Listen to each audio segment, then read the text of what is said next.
वाराणसी में हुए चर्चित भाजपा नेता पशुपतिनाथ सिंह हत्याकांड में शुक्रवार को फास्ट ट्रैक कोर्ट ने ऐतिहासिक फैसला सुनाते हुए 16 दोषियों को उम्र कैद की सजा सुनाई है।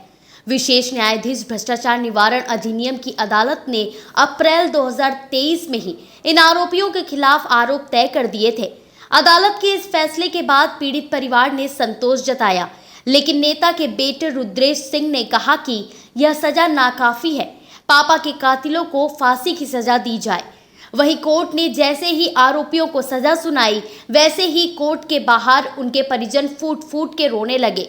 सभी आरोपियों के परिजनों ने जमकर हंगामा किया और सही न्याय की गुहार लगाई।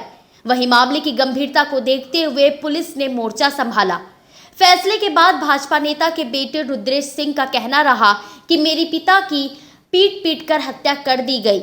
यह सामान्य अपराध नहीं था। उम्र कैद से इन लोगों को डर नहीं लगेगा। ये समाज के लिए खतरा है। इन्हें फांसी की सजा दी जाए। साथ ही साथ जिस शराब के ठेके के पास मेरे पिता की हत्या की गई, जब तक वो वहां से नहीं हटेगा, तब तक मेरे पिता को पूर्ण रूप से न्याय नहीं मिलेगा। पहुंच गए लाठी डंडा रॉड से लैस होकर, और पहले तो मेरे छोटे भाई को मार रहे थे। जब पिताजी छोटे भाई को मार खाता देख मेरे पिताजी उसके ऊपर गिर गए। उसके बाद पीछे से इनके सिर पे गहरे वार किए गए, जिससे कि ये अस्पताल जाते जाते दम तोड़ दिए। भाई गंभीर रूप से घायल था। करीब 2 महीने के उपचार के बाद वो ठीक हो सका। लेकिन पिछले 15 दिनों से मैं इसमें लगा हूँ हटवाने में, चूँकि मुझे मालूम था फैसला आने वाला है कि उसके पहले ये हट जाए तो मेरे पिता की एक बड़ी श्रद्धांजलि उनके लिए होगी कि जिस वजह से मेरी जान गई वो आज वहाँ नहीं है। लेकिन अभी तक मैं सफल नहीं हो सका हूँ। उम्मीद करता हूँ कि आबकारी मंत्री नितिन अग्रवाल के आदेश के बाद ये अभी एक हफ्ता 10 दिन और लगेगा। दुकानें खोज ली गई हैं उसको नन ट्रांसफ़र करने के लिए, और आज ही शाम को डिप्टी कमिश्नर मेरे घर आने वाले हैं इस मामले में फाइनल रिपोर्ट लगाने के लिए। गौरतलब है कि बीजेपी नेता पशुपतिनाथ सिंह हत्याकांड 12 अक्टूबर 2022 की शाम का है, जब सिगरा थाना क्षेत्र की जयप्रकाश नगर कॉलोनी स्थित देशी शराब के ठेके पर 2 युवक मंटू सरोज और राहुल सरोज अपने साथियों के साथ शराब पीकर उपद्रव कर रहे थे। पास में रहने वाले राजकुमार सिंह ने जब डांट कर उन्हें भगाया तो वह उनसे गाली गलौज करने लगे, मगर कुछ ही देर में 15 से 20 लड़कों के साथ लोहे की रॉड लाठी डंडों से लैस होकर वापस लौटे और राजकुमार सिंह पर जानलेवा हमला कर दिया। राजकुमार को बचाने पहुंचे उनके पिता भाजपा नेता पशुपतिनाथ सिंह पर भी हमले हुए और उन्हें बुरी तरीके से पीटा गया। उनके सिर पर लोहे की रॉड से कई बार हमला किया गया।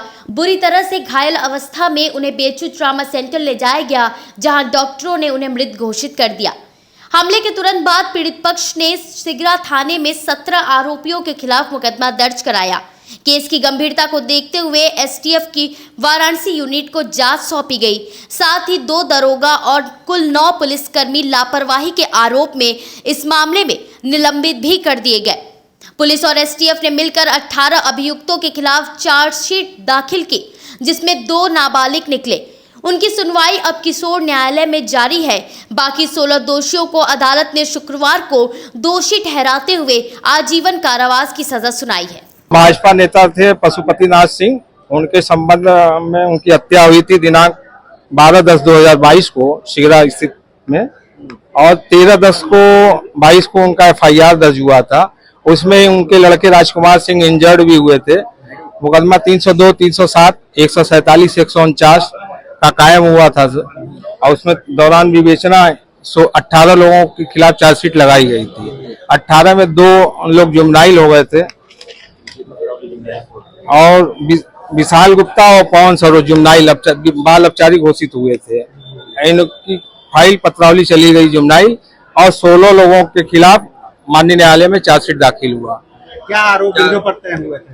ये आरोप ये तय हुए थे कि इन लोगों ने पशुपतिनाथ की लाठी डंडे से मार के और उनके लड़के को घायल कर दिया था, उनकी हत्या कर दी थी। और गिल्टी होल्ड माननीय न्यायालय ने कल 12 जून 2025 को किया, और 23 को कन्विक्शन पर सुनने के लिए सेंटेंस पे 13 को आज आजीवन कारावास माननीय न्यायालय द्वारा सुनाया गया। सभी आरोपी। जुर्माना भी लगा है कुछ? हाँ, कुछ जुर्माना लगा है। जुर्माना अलग अलग सेक्शन में अलग अलग लगे हैं। तो कितनी बड़ी जीत मान रहे हैं इसे, और क्योंकि ये करीबन 3 साल तक ये लड़ाई जी कितनी बड़ी जीत मानते हैं? ये बहुत बड़ी जीत है न्यायपालिका की और हम लोग अभियोजन समुदाय की।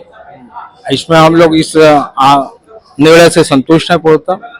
वकील साहब, ये भी कहा जा रहा था ये बाकायदे किसी तरह के किसी संगठन के तहत जी, ये 307 गैंग से संबंधित थे, जहाँ की संगठित होके संगठित गिरोह संचालित करते थे और वार करते थे लोगों को। व्हाट्सएप ग्रुप ये चलाते थे और एक साथ व्हाट्सएप ग्रुप के माध्यम से एकत्रित होते थे। अभी जो अपोजिट पार्टी है वो हाईकोर्ट जाने के लिए कह रही है, आप लोग वहाँ भी जवाब परिजन भी यहाँ हंगामा कर रहे थे। वहाँ सरकार द्वारा अपोज किया जाएगा। आरोपियों के परिजन भी यहाँ पे आए थे। वो भारी लोगों ने हंगामा किया है और भारी पुलिस फोर्स मंगा के तब मुलजिमों को जेल भेजा गया।